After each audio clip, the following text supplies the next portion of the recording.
What is up? Welcome to another edition of Comic Book Barbarian. Whatever, I'm working on it. It's a work in progress. Again, excuse the poor patchwork in the back. We're figuring this all out as we go. I just came on today to share a little bit of a rant I have concerning Batman. Yeah, Batman is my favorite comic character next to Spider-Man in general. Definitely my favorite in DC for certain. I did not like Tom King's run on Batman. I thought it was bloated, overhyped, didn't deliver in the content front, and quite frankly was a waste of money, especially toward the end after the wedding. In my opinion, all of it went downhill fast. And so when James Tynion IV came on, I was excited. I liked Tynion's work. Not that I don't like Tom King's work, by the way. I loved his work on the Vision. I just didn't like him with Batman. But anyways, going back to Tynion, I thought, okay, there's potential here, just for a short stint from the end of Tom King's through when John Ridley will go on with Batman, and we'll see what happens there. And, things have changed and Tanya will be on longer, but he came up with the Joker War, right? And this was the big event that was going to basically, like, be the creme de la creme of Batman Joker battles over the past 80 years. And I thought even then, the semi jaded comic book reader that I am, that's a lot, especially for a limited run that you're not going to continue. You have to wrap this up at some point, and so you're going to make the story to end all stories. Okay, we'll see. Fine. And I'm going to frame this rant in the form of a review of Batman issue 100, and I'm doing this because I don't know, it feels emblematic to me of the actual story. I can't give the storyline, the book, a traditional review because in my mind this wasn't a traditional story, if you want to call it a story at all. I'm gonna get into that, but let me give you the format I'll be using since it's pretty simple to break this bad boy down. It's gonna be the good, the bad, and the ugly. And since I'm mostly a positive person, we're gonna start with the good. And just brief information on Batman 100. Story was done by James Tynion IV. Art Danny Mickey, Carlos Pagilon, Gilliam March, mainly George Jimenez. Colors by Tome More. Letters by Clayton Cowles. 6.99 from DC. That's the basic need to know for this issue. So let's go into the good. Not a whole lot in my opinion, but let's start with the artwork. I loved the artwork, not just for Batman issue 100, but throughout this series so far. George Jimenez would have given me the best Batman work I've seen this year if it wasn't for Jason Fabok and the simply amazing work he has done on Batman 3 Jokers. I mean, oh my goodness, it is good. But, anyways, Jimenez's art, particularly on Batman, on Punchline, and overall action scenes, are extremely good in my own opinion.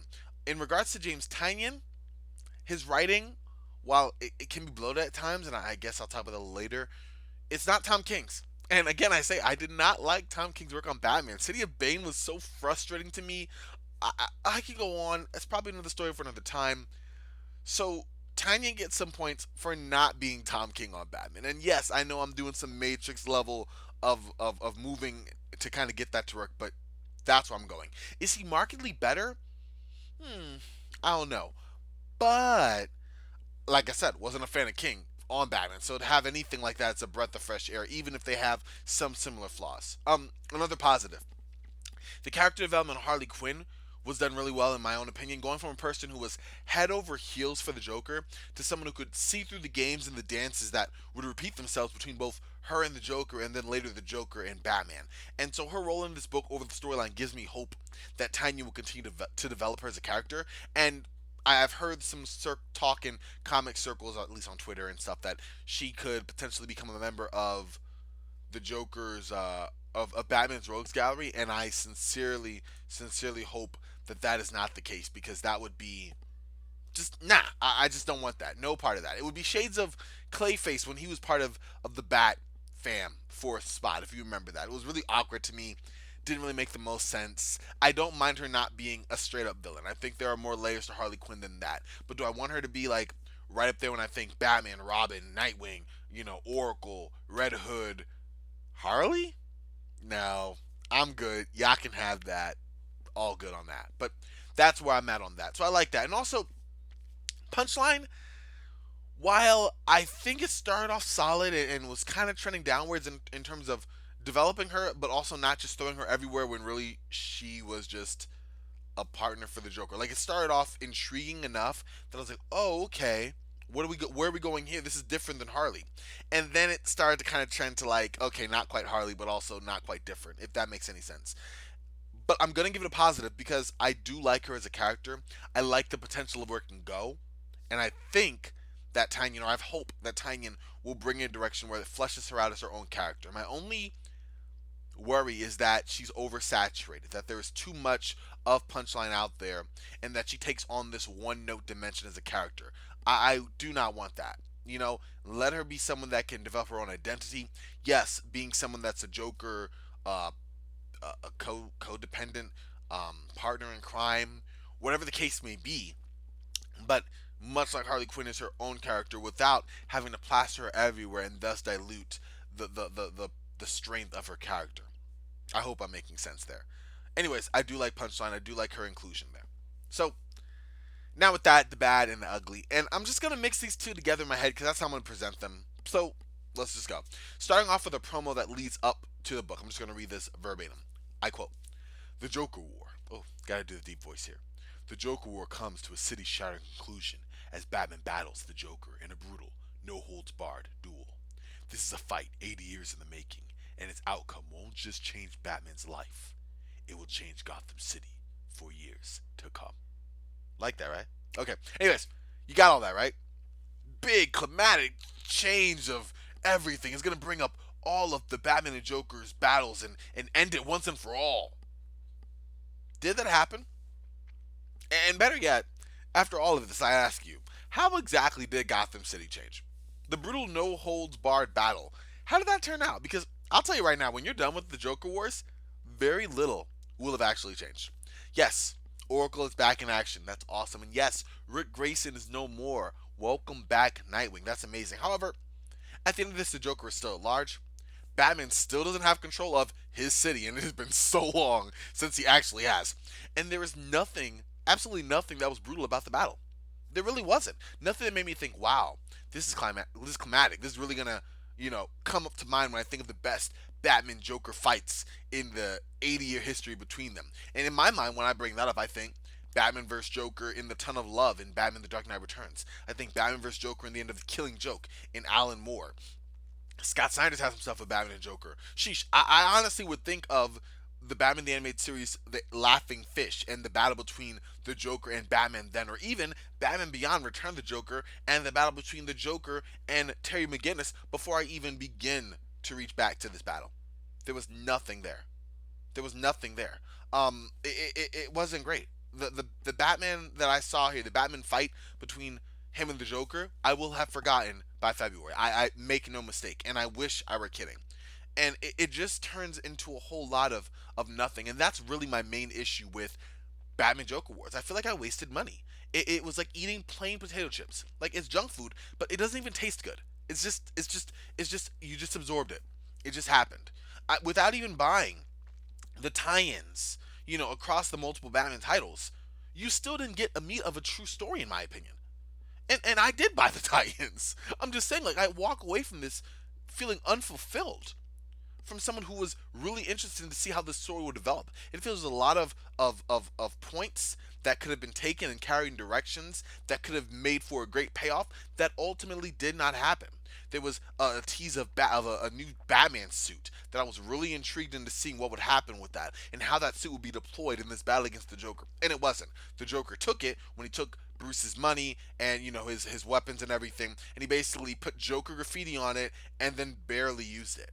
And then Alfred's death, that loomed large. What was going to happen? How was Batman going to overcome this? After having already previously overcome it to defeat Bane, how is he going to have to then do that against the Joker who would use that against him?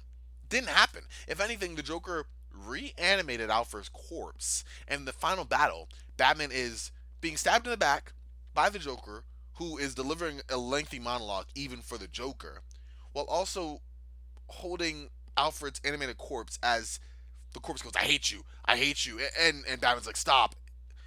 And the way I'm describing, if it sounds like a mess, that's because that's what it was. It was just a mess. The Joker gets away. I already mentioned that. Punchline gets arrested, and then they gave her like a kind of way to develop her own Punchline story, because Punchline number one will be coming out very soon. So she basically said, "Hey, listen, I was misled. The Joker did this to me. Yada yada yada. Whatever the case may be, you could take that with what you will there." So that was the thing. There was three epilogues at the end. One for the Clown Hunter and where he might go, where Batman basically said, "You need professional help. Don't do what you did." Okay, like he's going to do it. We know this. And then yet another character, one who has potential, in my opinion, who says, "Oh, Bruce, you disappoint me. I'm going to have to take the city." Like I'm left exactly where you started. Batman just defeating a major villain. Bam, check. Right. The villain is either in jail like Bane or just out in the open like the Joker. The city is still not Batman's. It came up to a final battle between Batman's family, which all came together with the exception of Damian at the last minute, great, to fight an army of Jokers. Oracle led the way there to really set the stage for Batman and the Joker. Nothing happened there. And now we go to Batman 101. And it was really a waste. And I feel like DC needs to figure out whether they need to really hype their books as much as they are in terms of making it this big spectacle. Just tell us it's a story about Batman and the Joker. You know, what I mean, I get having to do your job and promote these books, but the way that they did would really have had you believe that there was some huge development in the Batman Joker relationship that will come out of these books, and not a dang thing comes out. Like not one, and it's kind of sad in my opinion. So maybe they need. I know maybe in it they definitely need to reassess how they're promoting these books, but also, and this is just a sign of a problem more emblematic of DC just in general. Focus on these stories. Flesh out your characters, develop them. Don't just go for the shock jockey kind of bam, this is an event. Bam, this is an event. Lead up to that. You know what I mean? I feel like I've read one event after another, and yes, this year has been crazy from a comics perspective, but there's been some good stories out there, and I can count on my fingers. Nope, my fault. Count on my hand, these fingers on this one hand, the amount of good stories from DC I've read this year. Joker War was just a big deal to me. This was just a big loss in terms of the potential that it had and what ultimately ended up happening. So that's all I got there, y'all. I'll be back real soon. Like I said, we're gonna make it more regular. We're gonna make it more regular. But I had to get on, do something of a rant, do something of a Batman 100 review. Let me know in the comments what you think. I'm in there. I'm texting. Follow me on Twitter. Follow me on Facebook. Let's talk comics. Let's try to get something going. While we keep doing this, I will continue to try to upgrade the look. But right now, I just want to get out there and talk comics, like I said I would on the onset. So check out any previous videos I've done. Appreciate your time. I appreciate y'all, and y'all have a good one.